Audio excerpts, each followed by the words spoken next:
power producer. So, if you don't mind, Mr. Chair, maybe Mario can answer and then Nani can follow through. Huh? I just want to know, meron pa tayong mga problematic SPAG areas, particularly NPPs. Pag NPC naman, di naman nagiging problematic kasi may generator sila. But yung NPPs, kagaya ng nangyari sa Siquijor or sa Siargao. Siargao ba is an NPP? No, it's on the grid. On grid siya kasi yung cable ang, yung cable ang naging problema sira, po, sir. no? Yeah, maybe Siquijor, mga ganyan type. Yeah. Meron pa ba tayong ganyan na areas? Yes, Mr. Chair, we have several islands that we are continuously monitoring, and in fact, on Monday, we're scheduled to visit Catanduanes. So that is included for the year. But aside from that, we have to revisit several off-grid areas that covers not Luzon, Visayas, and Mindanao. So may mga program po kami, like Northern Palawan, we're looking at Busuanga, Coron, and adjoining islands. We are also looking at the interconnection of Camiguin Islands.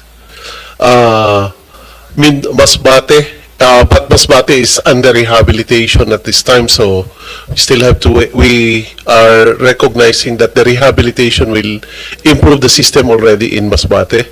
Camotes is already under our monitoring. We have already visited that. But we have Calayan Islands in Cagayan and several others. Marami po, sir. But for this year, we are confined with first Siquijor, Camotes, then we have remaining Catanduanes and Camiguin for this year. These Camiguin and Catanduanes are NPPs. Catanduanes is NPP provided with sole provider, but Camiguin is grid connected. However, its connection is currently not working properly, resulting to under voltage. Okay. So ano siya, hindi siya problema ng power producer. It's a cable problem. Yes po. Yung sa Masbate, galing ako doon eh. Masbate. Problema talaga. Yeah, I wrote DOE about that. Yes, but Masbate was totally damaged by Typhoon Opong. But even the typhoon. But even before the typhoon, it's probably actually po target na niya namin siya for this year. Kaya lang nga parang naunahan tayo ng bagyo, so the restoration ng Masbate should put in place yung necessary correction that could have been implemented kung wala yung nangyaring damages. So parang naunahan na tayo ng rehabilitation to improve. So ang may interconnection ba sa Masbate? Wala eh, 'di ba? Wala pa po. But so you really need to change the generators. Yes. But you see, Masbate has a good power supplier, but we have problems on the system, the overall system. Kasi maraming lateral lines instead of looping system of transmitting power from one area to the other. In fact, Masbate has a thermal power facilities using coal as base load. Kaya lang yung mga peripheral off-site satellite gensets nila are diesel. So, but yun nga sir, yung Mr. Chair, yung rehabilitation effort should already improve the system. Okay, so but that's beyond ito, lahat to beyond budget na ito, no? Yes po, these are budget. all policy considerations. Yes, since we will be conducting full audit, performance and assessment, technical, financial, and legal, then covered na po lahat yung assessment. To be, of course, our stakeholders, the suppliers and the electric cooperatives and distribution utilities will be the one to implement whatever findings we will have. All right. Mr. Chair. Yes. Just to add lang, because we have a team actually, we're working with NEA, NAPOCOR, and MIC even, together with DOE. We've identified some islands also that not necessarily na hindi kailangan budget. These are major works and we're targeting this and trying to find funding. I think NEA can further explain on this also, Mr. Chair. Because commissionary areas, the only option we have is to buy more generators, NPC. Diba? You can I'll be more than happy to be corrected. Kung kasi yun ang first instinct ko, but if there's other solutions and if you can help, kasi budget season nga, if you can help allocate funds to help Masbate, Catanduanes, and ano yung isa, Camiguin, tutulong kami, no? Just let us know what you guys need. Permission, Mr. Chair, to relate the ongoings and the partnership with MIC. The project at Mindoro took off already, and this is the acquisition of the NPC asset of the backbone of the whole of the island of Mindoro. So we are designing it to have a radial sub-transmission backbone or transmission backbone into the whole island, and thereby upgrading the backbone itself, because the backbone right now needs rehabilitation. So MIC will acquire the distribution backbone, and that will be upgraded, and that was designed by the UP College of Engineering, Professor Wali. So we are following that, and then MIC will be in partnership with Transco to be the system operator. And the idea is, if it will be fully implemented, there will just be one Mindoro Electric Cooperative supplying the whole island. And the same template will be done with the island of Palawan. Palawan is being supplied by a single line diagram, almost 600, 700 kilometers. And there was also a design that we will follow, wherein north will be one loop, Puerto Princesa will be another loop, and the south of Palawan will be another loop. And that is to improve the voltage quality and the delivery and reliability of the electric generation in the whole island. In addition lang, Mr. Chair, that's Palawan, Mindoro, and we're also assessing Siargao, Basilan, Siquijor, Catanduanes, Masbate was supposed to be there, naunahan lang na, and Camotes pala. Now, so, when we talk about Siquijor and Basilan, it's the lines inside eh. We have to improve that kasi isang dapo lang ng ibon dyan, baka it's really an old system. So we have the numbers already that's needed for Siquijor and Basilan. Siargao and Catanduanes, other than improving the lines, pwede siya ma-connect through submarine subsea cables.